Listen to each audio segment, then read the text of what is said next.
shall see whether Matthias holds her dear or no. What?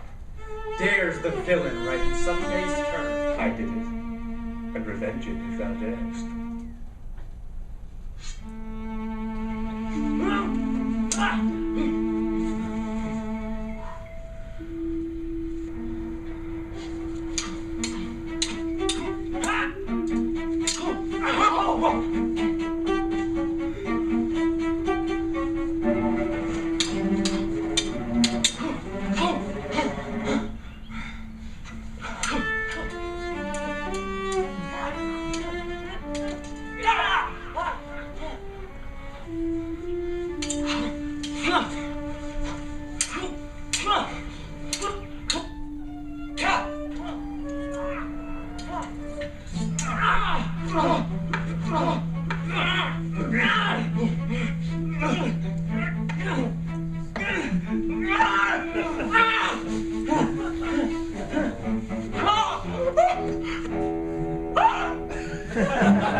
He might avenge thy death. Son slew mine, and I'll revenge his death. Catherine, look! Thy son gave mine these wounds. Leave to grieve me, I have grieved enough. All that these sighs could turn to lively breath, and these tears to blood, that he might live.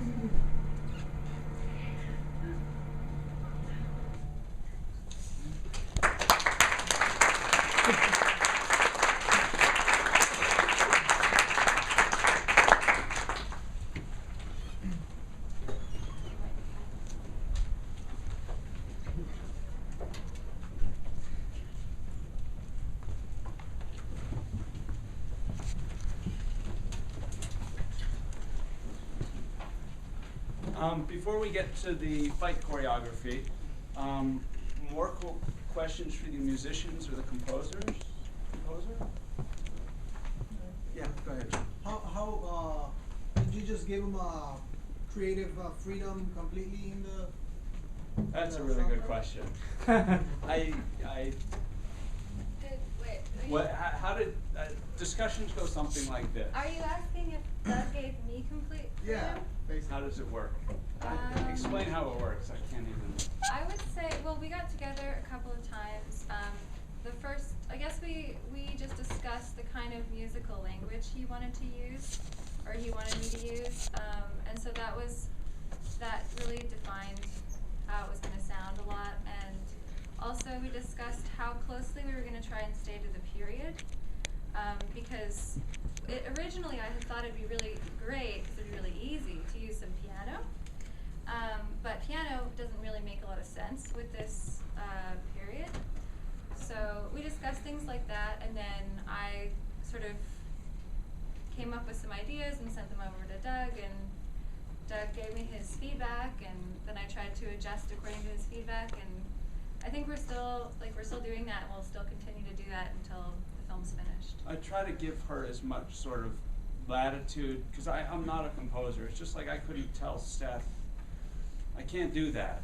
I work with actors because they do what they do, work with composers because they know what they're doing. Try to give people as much latitude as possible. At the same time, talking with them and bouncing ideas back and forth. Deciding to use sort of, the first idea was to use sort of quartet, that sort of thing, but then I heard Genevieve's voice on something she had on her website. I'm like, well, we have to use that. We have to do something like that, which is why I think we went that way with the Abigail sequence. So it's a lot about finding out what someone can bring to it and then saying, hey, that seems like a good idea. Yeah. Yeah, bouncing off just what you said about hearing, how does this part of the process work where for this film, like, when you create a piece of music, which comes first? Like when you create the action on screen, does that influence the music, or do you have a piece of music that you create, you send to Doug, and then that gives Doug an idea of how to stage the action in a scene? How do they bounce off one another and influence during the process? The way that it typically works and the way that we've done it is that he has his film and a few locked scenes that we're starting off with, since the picture isn't locked yet.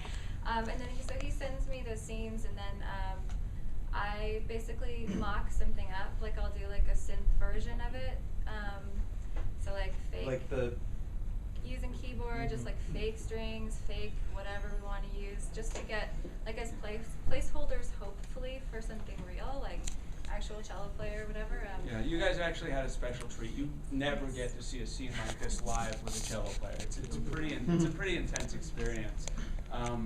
And so I don't know. I've done this sort of thing before with one of my other shorts that we screened it with live musicians, and that was designed for it because it had huge stretches of you've seen that one about the children who get lost at Coney Island. Yeah. But it's just Jerry said, Doug, why don't you create an event around the JEW of Malta? Because I said, no, we're not going to have the film ready to screen.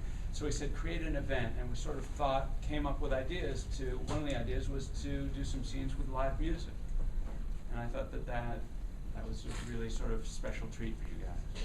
Yeah, you had a question? I'm just curious about the Iwi, because that piece sort of, for me, evoked Gregorian chant, but then there's a synthetic electronic wind instrument in the background, and then you said piano's out of place because of the period, but the Iwi seems a little... Very good. Yeah, I don't know. I guess that's sort of, basically, so Leah's a player that I have special access to because she's a really good friend of mine and also my roommate. And so for me, she's also like a killing saxophone player, and I was like, well, no. What else can you play? Basically, because with the budget situation, like for the music, there basically is no budget, so it's kind of just a matter of, okay, piano is easy because I have great piano samples. I can use a good sounding fake piano, but as far as live performance go, it's sort of like, okay, I want people who can play well or can play the way that they say they're gonna play, and let's like figure out like who do we have access to that's good at playing music, and then who of those people can we use for this? So she was just somebody that her instrument is a little unconventional, but at the same time I felt like the blend of the timbre of the different kinds of instruments, the voice and the iwi, like it worked well enough together that I thought everyone could kind of forget about how the place it was. So. Well, if I hadn't seen it there, I would have no idea. More questions? Oh, we have a question. Is all the music original?